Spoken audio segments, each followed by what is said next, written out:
Well, I'm joined now by Sidharth Raimedh. He's a fellow at the Council for Strategic and Defense Research, a New Delhi-based think tank. It's good to have you with us. What do you think is behind the economic arm twisting by the United States, a term, by the way, that you mentioned in your article for the print? Right.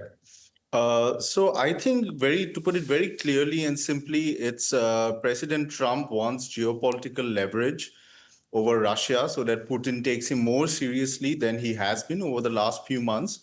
And this is one way of doing that. And I think in Trump's mind, India has emerged for some reason as a soft target, only because our government, the Indian government, has indicated very clearly from the very beginning that India, as our Prime Minister has mentioned, and MAGA and MIGA, which is Make India Great Again, have a lot of complementarity vis-a-vis each other, and hence India wants to be on the right side of Trump, right?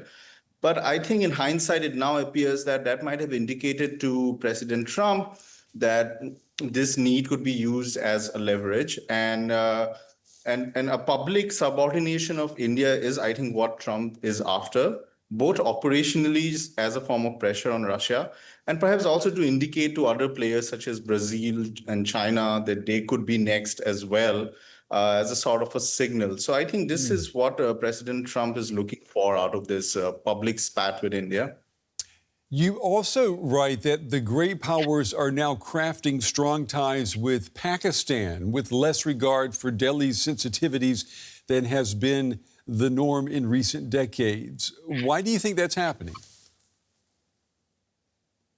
I think there are multiple factors, as I've argued in the article, but maybe in just one line, I think there has been a bet on India by various great powers.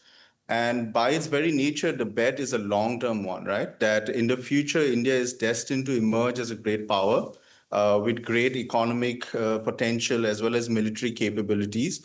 And it's best to invest in the relationship now, befriend India, so that India appreciates this form of an exchange and in the future remembers it and aligns accordingly, right? But I think as every great power has stumbled into various polycrises and various pushes and pulls across the geopolitical landscape, the mind space has shifted from long-term investments, which require patience, which requires basically patient diplomacy and long-term investments, towards very short-term gains. And short-term gains can be usually made through exercising hard leverages, right? So they are making a choice for short-term gains over long-term reward. And this has been a key distinction between India and Pakistan since 1947, that because of the colonial experience, India had made up its mind very early on that it will remain outside of any camp, even if there are lots of benefits that are promised from camp membership. That is a core axiom. Whereas Pakistan, because it could not own the freedom struggle the way India inherited the freedom struggle and its ethos, right?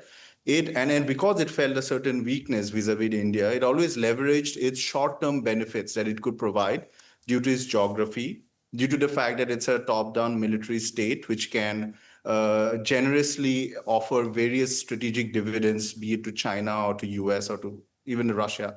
So the short-term crunch factor in geopolitics does benefit Pakistan for sure. And I think Pakistan is very skillful in extracting the most out of it.